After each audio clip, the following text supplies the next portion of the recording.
저는 봉독한 누가복음 이 본문 말씀을 가지고 부활의 증인 이런 제목으로 은혜를 나누겠습니다.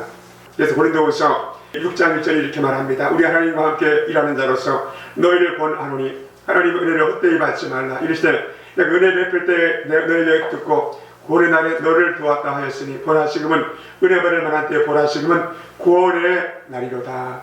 오늘 부활절인데 오늘 제가 지난 한 주간 이 부활 말씀을 준비하면서 이 부활이 뭔가, 세상 사람들은 우리를 향해서 외칩니다.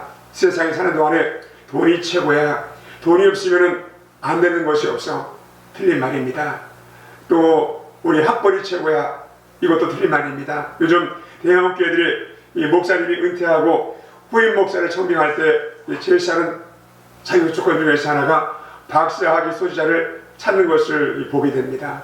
또 권력이 최고다, 힘이 최고다, 이것도 속고 있는 겁니다. 요즘 또 이 국회의원들은 모이면 권력을 갖고 싶어서 난리를 치고 서로 비방하고 헐뜯고 온갖 수단법을 동원해서 자기를 높이려고 합니다. 성도 여러분, 우리 속지 말아야 합니다. 이 사탄은 돈과 학벌이 최고야, 권력과 힘이 최고야.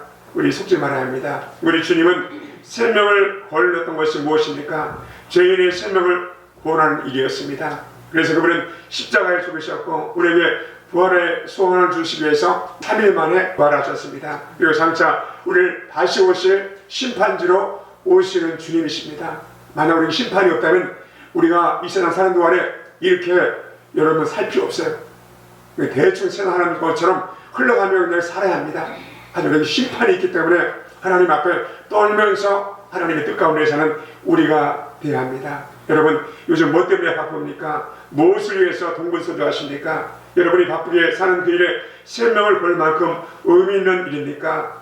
그 일에 그만한 가치가 있는 일입니까? 우리는 지금 제대로 기도하고 있습니까? 우리 주님이 승천하시기 전에 우리에게 남긴 메시지가 무엇일까요?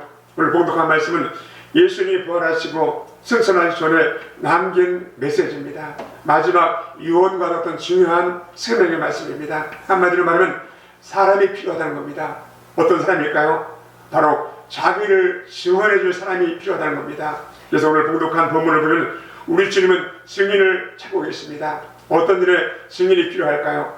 살펴보면서 한번 은혜를 나누고자 합니다. 첫 번째로 구약에 예언된 예수님의 증인이 우리가 되어야 합니다. 증인은 본대로 말해야 하고 사실대로 말해야 합니다. 사실이 아닌 것을 말하면 사기이고 직무유기가 되는 것입니다. 자기가 맡은 일을 안 하고 감당치 못하는 것도 직무유기입니다.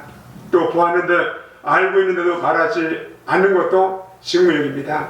사도행전에 보면 사도들이 말합니다. 우리가 보고 들은 것을 말하지 아니할 수 없다라고 담대하게 하나님의 생명의 복음을 전파합니다. 우리도 보고 들은 것을 전하지 않으면 직무유기자가 되는 것입니다. 구약이나 신약성경은 성령의 감동으로 기록된 하나님의 생명의 말씀입니다. 그러나 시간차이를 보면 1600년의 이 시간차이도 기록되어 있습니다. 창세기를 비롯해서 모세 오경은 주전 약 1500년에 기록된 것이고 마지막 성경인 요한계시록은 바로 주님이 오시고 100년 후에 기록된 말씀입니다.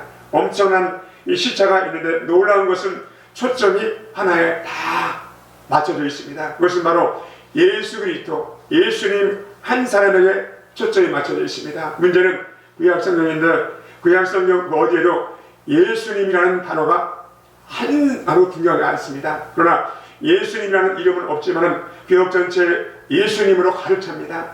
창세기 성찬도부터 시작해서 모세오경, 역사서, 또 선지서, 전도서에 보면 모든 성경이 예수님을 노래하고 그분이 오실 것을 예언한 말씀을 담고 있습니다. 특별히 어디에서 탄생할 것인지, 어떻게 오실 것인지, 더 나아가서 어떻게 죽을 것인지를 자세히 구약성에 기록했습니다. 몇 가지만 한번 살펴보겠습니다. 미가서 5장 2절에 예수님의 탄생을 이렇게 예언합니다. 베들레헴 에브라다야, 너는 유다족 속중에서 작을지라도 이스라엘을 다스릴 자가 내게서 내게로 나올 것이라. 그 근본은 상고의 영원히 있느니라. 이사야서 7장 14절입니다. 처녀가 잉태해서 아들을 낳을 것이요 그 이름을 임마누엘이라 하리라. 또 놀라운 것은 이사야는 그가 우리의 죄에 대해서 죽을 것을 예언하고 있습니다. 그래서 우리 이사야서 53장 4절입니다. 그는 실로 우리의 시골을 지고 우리의 슬픔을 당하였거늘 우리는 생각하기를 우리는 징벌을 받아 하나님께 말이며 고난을 당한다 하노라. 시름은 우리 허물 때문이요 상함은 우리 죄악 때문이라. 징계를 받음으로 우리가 평안을 누리고 채찍에 맞음으로 우리가 나음을 입었도다. 이 성경을 보면은 마치 예수님의 고난당하시는 모습을 보면서 기록한 것 같이 기록되어 있습니다. 그런데 놀라운 것은 이사야 성경은 예수님이 오시기 700년 전에 이사야 선지자가 기록했다는 겁니다. 생생하게 기록합니다. 성경 곳곳에 이 부활에 대한 언급도 있습니다. 이사야에서 25장 8절입니다. 사망을 영원히 멸하실 것이나 주 야훼께서 보는 얼굴에서 눈물을 씻기시며 자기 백성의 수치를 온천에 제하시리라. 야훼가 이같이 말씀하시니라. 이사야에서 26장 우리 19절입니다. 주의 죽은 자들은 살아나고 그들의 시체들은 일어나리니 그같이 누운 자들이 너희는 깨어 노래하라. 주의 이슬은 빛난 이슬이니 땅이 죽은 자들은 내놓으리로다. 이와 같이 예수님에 대한 십자가의 굴성 바로 부활에 대한 내용이 구약에 가득 차 있습니다. 그렇기 때문에 우리는 눈을 열어서 이것을 볼 수 있어야 합니다. 오늘 본문입니다. 40자들이 이렇게 기록합니다. 이르시되 내가 너희와 함께 있을 때 너에게 말한 바가 모세의 율법과 선지자의 글과 시편에 나를 일으켜 기록된 모든 것을 이루어져야 하리라 한 말이 이것이라 하시고 이에 그들의 마음을 열어 성령을 깨닫게 하시고 모세의 율법과 선지자의 글, 이 시편 이 모든 것이 주님에 대한 기록이 있는데 모든 것이 이루어져야 한다는 겁니다. 그 증거는 바로 부활이라는 겁니다. 그랬더니 주님은 제자들의 눈을 열어서 성경을 깨닫게 하셨습니다. 성경을 알아야 합니다. 그래야 증인이 될 수가 있다는 겁니다. 그런데 여러분 그렇기 때문에 오늘 우리도 성령의 감동으로 눈을 열어서 성경을 깨달아 우리가 증인이 되어야 합니다. 두 번째로 십자가의 고난과 부활의 온 세상에 전할 증인이 되어야 한다는 겁니다. 우리의 과거로는 도저히 믿어지지 않은 하나님의 행하신 5개의 신비의 기적이 있는데 첫 번째로 천재 창조 사건입니다. 6일 만에 말씀으로 우주 만물을 하나님이 만드셨습니다. 또 둘째로 성육신 사건입니다. 이 하나님이 사람의 몸으로 오신 사건입니다. 또 세 번째로 십자가의 대속입니다. 예수님이 우리를 대신해서 죽으심을 통해서 믿는 사람들의 죄를 사했다는 겁니다. 네 번째로 부활 사건입니다. 이 부활하셔서 죽음의 인생의 끝이 아니고 영생이 있음을 보여주는 것입니다. 다섯 번째는 바로 재림 사건입니다. 부활 성천하신 예수님이 마지막 날에 다시 오신다는 겁니다. 이 5대 신비 사건은 전부 믿지 않은 사람들의 시각에 보면 마치 미친 사람들의 소리입니다. 그러나 우리는 이 5대 신비를 우리가 믿고 있습니다. 여러분은 이 5대 신비를 믿어집니까? 어떻게 해요? 바로 하나님의 눈을 열어서 바로 성령으로 우리 가운데 깨닫게 해주신 것입니다. 그리고 성령으로 믿어지게 하신 것입니다. 우리 많이 믿습니다. 증인은 나는 그렇게 생각합니다. 이런 말 하는 자가 아닙니다. 나는 그것을 보았습니다. 나는 그것을 압니다. 나는 하나님의 자녀입니다. 이런 사람이 증인인 것입니다. 예수님의 부활의 소식을 전하는 사람은 예수님을 아는 사람입니다.